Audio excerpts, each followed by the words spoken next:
नमस्कार दोस्तों, बाल टू बेंच एकेडमी में आप सबका हार्दिक स्वागत है। आज हम यूपी रेवेन्यू कोड 2006 की सेक्शन 35 एवं सेक्शन 36 पर कुछ चर्चा करेंगे। दोस्तों, जैसा कि मैंने पिछले धारा 33 एवं 34 वाले वीडियो में आपको बतलाया था कि म्यूटेशन यानी कि दाखिल खारिज या नामांतरण की प्रक्रिया तब प्रारंभ होती है जब किसी कृषि भूमि यानी कि एग्रीकल्चरल लैंड के कब्जे में परिवर्तन होता है। और आप सबको मैंने ये भी बतलाया था कि कब्जे में यह परिवर्तन मुख्यतया दो प्रकार से होता है। नंबर 1 उत्तराधिकार द्वारा बाय सक्सेशन, या फिर नंबर 2 अंतरण द्वारा बाय ट्रांसफ़र। उत्तराधिकार के मामलों में म्यूटेशन के बारे में हम धारा 33 में पढ़ चुके हैं। यहाँ पर हम इसी दूसरी परिस्थिति का वर्णन करेंगे, अंतरण द्वारा बाय ट्रांसफ़र। इसका वर्णन धारा 35 में किया गया है, अंतरण के मामलों में नामांतरण। अब यह प्रश्न उठता है कि अंतरण के मामले कौन कौन से होते हैं। तो अंतरण के मामले होते हैं विक्रय द्वारा, दान द्वारा, पट्टे द्वारा आदि आदि। भाई, कोई संपत्ति मान लीजिए आपको प्राप्त होगी, तो आप खुद सोचिए कि वह संपत्ति आपको कैसे कैसे प्राप्त हो सकती है। या तो वह आपको विरासत में उत्तराधिकार द्वारा प्राप्त होगी, जैसे आपके पूर्वजों की संपत्ति है, आपके पिताजी की, दादाजी की जो संपत्ति है, पैतृक संपत्ति, वह या तो आपको उत्तराधिकार द्वारा प्राप्त हो गई, या फिर आपको अंतरण द्वारा प्राप्त होगी। अब उत्तराधिकार द्वारा जो प्राप्त हुई उसका वर्णन धारा 33 में आपने पढ़ लिया। और अंतरण में जो संपत्ति आपको प्राप्त होगी, जैसे मान लीजिए आपने कोई संपत्ति किसी से खरीद ली, या किसी व्यक्ति ने आपको कोई संपत्ति गिफ्ट कर दी, या फिर उसने आपको संपत्ति लीज पर दे दी, तो ऐसे अंतरण के मामलों में जो म्यूटेशन की प्रक्रिया है, जो नामांतरण की प्रक्रिया है, वह धारा 35 में बतलाई गई है। तो अब आते हैं धारा 35 पर।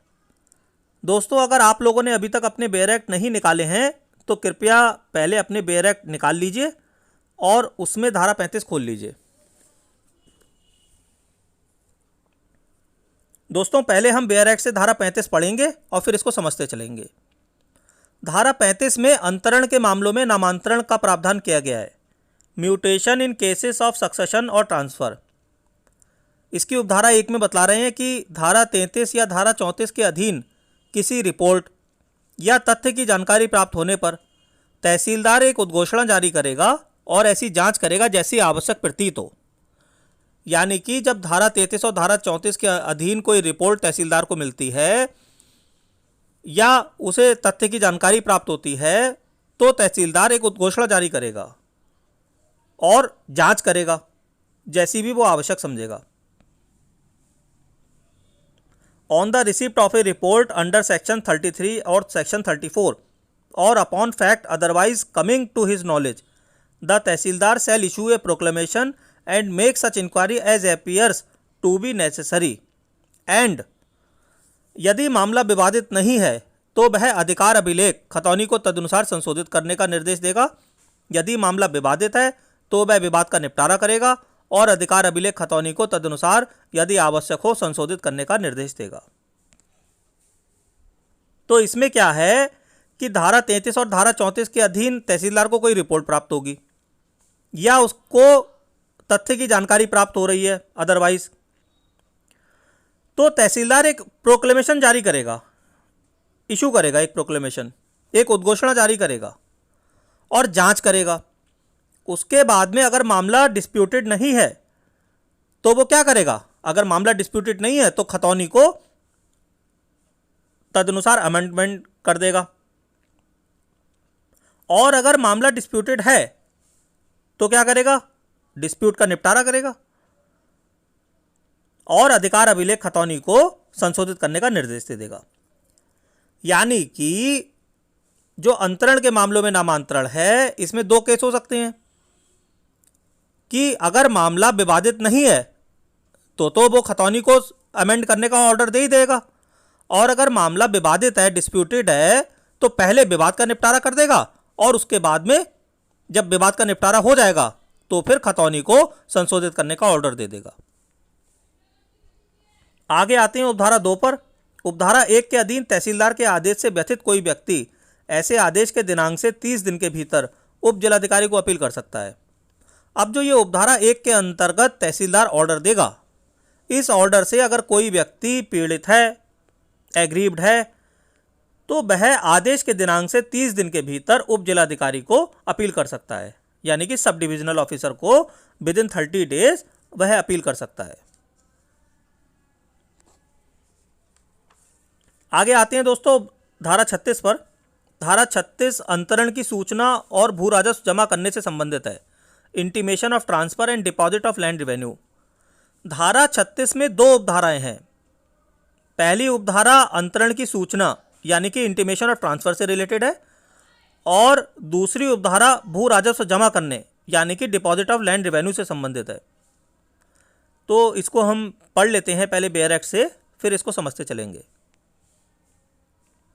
धारा 36 की उपधारा 1 कह रही है कि धारा 34 में किसी बात के होते हुए भी जहां भूमि पर किसी हक या भार को बनाने, समनुदेशित करने या निर्वापित करने के लिए या जिसके संबंध में अधिकार अभिलेख खतौनी बनाने के लिए तात्पर्य कोई दस्तावेज रजिस्ट्रीकरण अधिनियम 1908 के अधीन रजिस्ट्रीकृत कराया गया है, तो रजिस्ट्रीकरण अधिकारी उस तहसीलदार को जिसकी अधिकारिता में वह भूमि स्थित है ऐसे प्रपत्र में और ऐसी समय सीमा में जैसी विहित की जाए सूचना भेजेगा।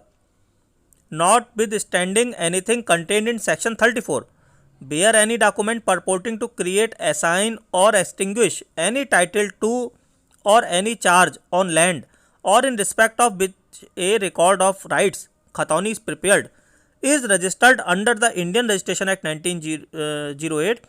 The registering authority shall send intimation to the tehsildar within whose jurisdiction such land is situate in such form and within such time as may be prescribed. तो इसमें क्या कहना चाह रहे हैं कि कोई भूमि है तो वह भूमि से संबंधित कोई दस्तावेज जब रजिस्ट्रीकृत किया जाएगा, जैसे कोई जमीन जो है अंतरित की जा रही है, भूमि ट्रांसफ़र की जा रही है, या और सरल शब्दों में समझिए कोई भूमि, कोई खेत बेचा जा रहा है, तो जब वह बेचा जाएगा तो उसकी रजिस्ट्री होगी। तो जब वह भूमि किसी रजिस्ट्री ऑफिस में रजिस्टर्ड की जाएगी तो वहाँ की जो रजिस्टरिंग अथॉरिटी है, जो वहाँ का अधिकारी है, उसकी यह लायबिलिटी इस धारा में बना दी गई है कि वह उस भूमि के क्षेत्र के तहसीलदार को इंटीमेशन भेजेगा। ये बात इस उपधारा में कह रहे हैं।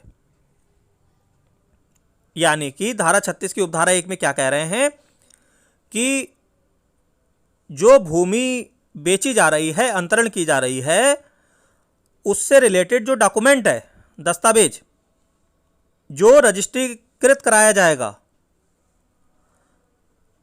तो रजिस्ट्रीकरण अधिकारी उस तहसीलदार को जिसकी अधिकारिता में वह भूमि स्थित है सूचना भेजेगा। ठीक है।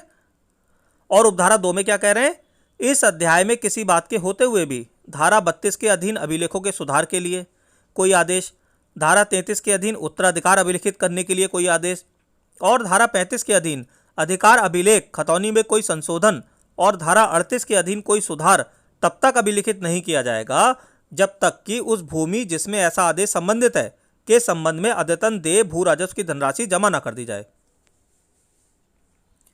इंग्लिश में भी देख लीजिए। Notwithstanding anything contained in this chapter, no order for correction of records under section 32 and no order for recording succession under section 33 and no amendment of record of rights खतौनी under section 35 and no correction under section 38 shall be recorded unless the amount of land revenue due up to date in respect of the land to which such order relates has been deposited. अगर बहुत सरल शब्दों में आपको ये धारा समझाऊं तो इसमें खाली इतनी सी बात कह रहे हैं कि जो धारा 32 के अधीन ऑर्डर है, धारा 33 में है, धारा 35 में है, धारा 38 में है, ये तब तक नहीं किया जाएगा जब तक उस भूमि से संबंधित जो भू राजस्व की धनराशि है वो जमा नहीं कर दी जाए। जो लैंड रेवेन्यू का अमाउंट ड्यू है वो डिपॉजिट जब तक नहीं हो जाएगा तब तक ना तो धारा 32 के अधीन कोई अभिलेखों के लिए सुधार किया जाएगा, न धारा 33 के अधीन उत्तराधिकार अभिलिखित किया जाएगा, न धारा 35 के अधीन अधिकार अभिलेख खतौनी में कोई संशोधन किया जाएगा और न धारा 38 के अधीन कोई सुधार किया जाएगा, जब तक उस जमीन से रिलेटेड लैंड रेवेन्यू डिपॉजिट ना कर दिया जाए। इतनी सीधी सी बात इसमें कह रहे हैं। तो दोस्तों आज की दोनों धाराएं आपको समझ में आई, धारा 36 और धारा 35। देखिए मैं एक बार आपको समराइज कर दे रहा हूं। धारा 35 अंतरण के मामलों में नामांतरण का प्रावधान कर रही है, mutation in cases of succession और ट्रांसफर, यानी कि जो अंतरण के केसेस हैं, ठीक है, उनमें धारा 33 में क्या था, उत्तराधिकार के मामलों में, और धारा 35 में अंतरण के मामलों में। अब धारा 35 में क्या है कि जब तहसीलदार को धारा 33 या धारा 34 के अधीन कोई रिपोर्ट प्राप्त होगी तो तहसीलदार एक उद्घोषणा जारी करेगा और जांच करेगा, और जांच करेगा तो वो ये फाइंड आउट करेगा कि मामला विवादित है या नहीं है।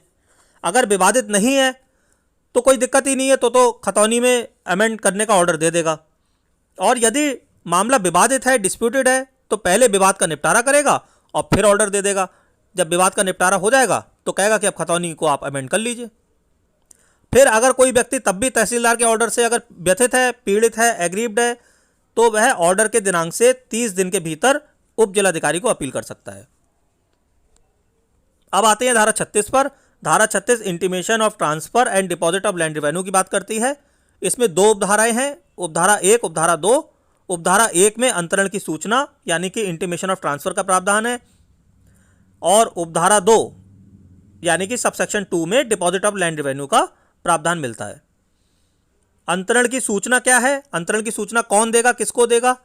तो अंतरण जो हो रहा है, जो भूमि का अंतरण हो रहा है, उसकी सूचना जो रजिस्ट्रीकरण अथॉरिटी है वो देगी उस भूमि के क्षेत्र के तहसीलदार को।